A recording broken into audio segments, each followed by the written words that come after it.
se rendre à la réserve. Il y a des ports. Salut à tous, on est de retour sur une nouvelle vidéo sur The Walking Dead Rétribution. Dans l'ancien épisode, on a été à la réserve pour parler avec des gens et nous parler d'une certaine mama. Aujourd'hui, le but c'est d'aller dans une boutique qui appartient à Sony, le prêteur sur gage. On va aller le voir et on verra ce qu'il donne. Allez, bon visionnage la famille.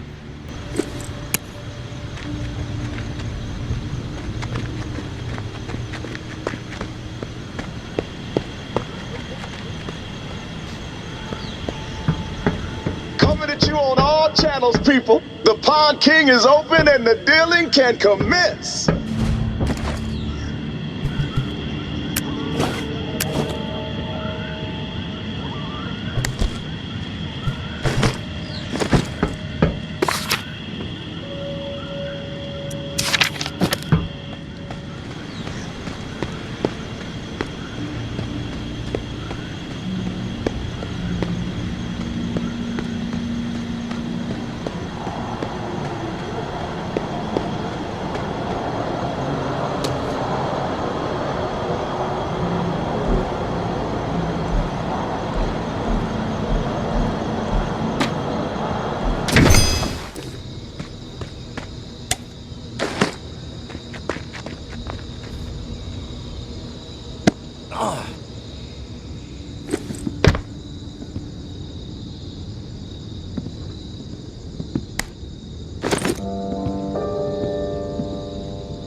Staring at that door for hours, hoping you'd come through it. Damn good to see you.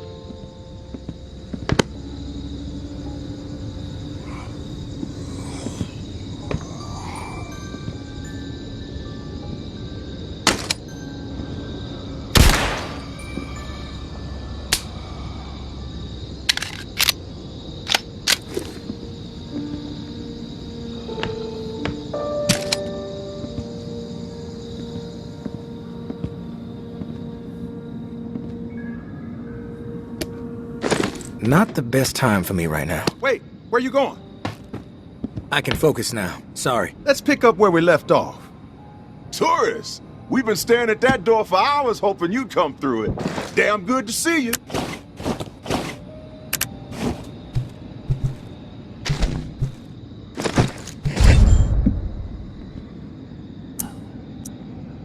Hey. What's the matter? The priest put you in a bad mood? He can be a pushy son of a bitch. Sounds familiar. Can it, Dez? What did Father Carter have to say?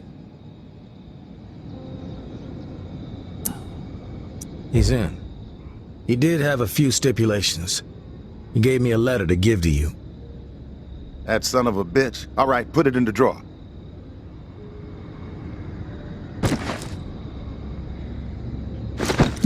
Man of God, my ass. He's a wolf, this guy. Shifty, but fuck it. He can have it his way. With the preacher bringing his exiles to the table, we will have people in every corner of this city.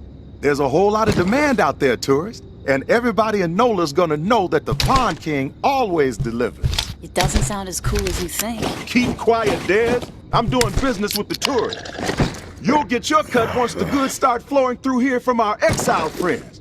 With everybody still dazed from the shitstorm in Old Town and the reserve fiasco, this trade network is the perfect plan at the perfect time.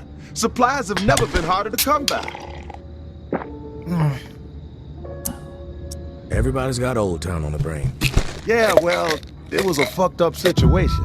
Some lunatic has figured out how to keep the bells ringing for days. What's the point of that? Slaughtering a bunch of innocent people, then making it nearly impossible to ever set foot in that stretch of NOLA ever again. Chaos like that ain't just bad for business, it's bad for living.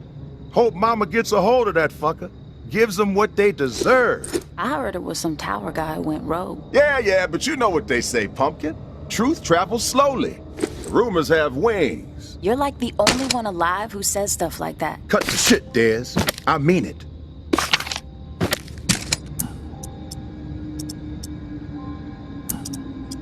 Why the supply shortage? Gotta think the reserve had something to do with it. Everybody had it in their heads that there was this buried treasure out there. And they all broke their necks trying to find it. Then, poof, it evaporates into thin air. And all those folks who were depending on it gotta find another way to feed themselves. Now, some people might see that as a crisis. I see it as an opportunity. Another sign that we're all fucked. You need to shift your attitude, kid. Just make sure my cut is substantial, Sonny. Then we won't have a problem. I'll tell you what I tell all my associates. I haven't operated this fine establishment for 28 years, through a fucking apocalypse even, by breaking my promises. You've got my word, and my word is good as solid gold. It's true. He does say that to everybody. That's enough, Des. One thing you gotta know about the exiles, they're like catfish, night feeders. So you'll need to venture out after dark to do business with them. Work that UV flashlight to find where they've set up shop. It's a whole different ballgame at night. But the exiles say it's the best time to scavenge. Less competition, lots more loot. I'm not scared of the dark. I dig it. Soothes me. Okay, Dracula. Just giving you a heads up. Listen, while you're here, I got a favor to ask you. It would help the trade network out a whole lot. Our old friend Henri, he had stuff hidden all over this town. He was like a fucking squirrel. Couple of nuts here, couple of nuts there. Most of it I could care less. But he and I were in the middle of a deal for one of those stashes, and then he got himself dead. I happen to know where he hid it. You can keep whatever else you find, but the batteries, those belong to me. You expect me to risk my ass for 9 volts? It may seem trivial to you, I know, but the whole trade network relies on batteries to keep in touch. I know more than a few exiles who would gladly exchange their firstborn for one damn 9-volt. Fine. I'll fetch your damn batteries. So it sounds like we got us a deal then. The spot ain't too far from here. An old recording studio in the French Quarter. Lots of fond memories. Henri and I used to do session gigs there. Him on slide, me on bass. We even played with Slim Dog Fortune once, if you can believe that. You knew Slim Dog. I most certainly did. Not like Henri. Those two played together for years. But I spent enough time with the legend to know how special his talent was. Back in the day, after Slim Dog met his maker, Henri would always be boasting about how Slim Dog told him he was the best slide player he'd ever seen. Even better than Slim Dog himself. Ah. Oh man, I miss that fool Henri. And he could play, there is truth to that. But better than Slim Dog? Come on now. The cat who owned the recording studio was a lunatic, Martinique the Martian Driscoll. He was a bit on the paranoid side, thinking everyone was out to steal from him. Didn't trust us musician types as far as he could throw us out the front door. He was always switching the door code, sometimes every other day.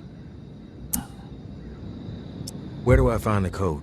The Martian was something of a ladies' man, had a dalliance with a different lady every week.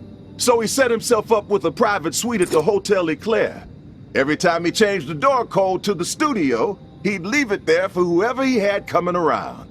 You find room 212, you find the code. Room 212. Got it. One last thing. We're not gonna be keeping regular business hours from here on out. Security reasons. I'm sure you get it. We'll shout out on the radio when the doors are open, so stay tuned in. Good luck to you, tourists.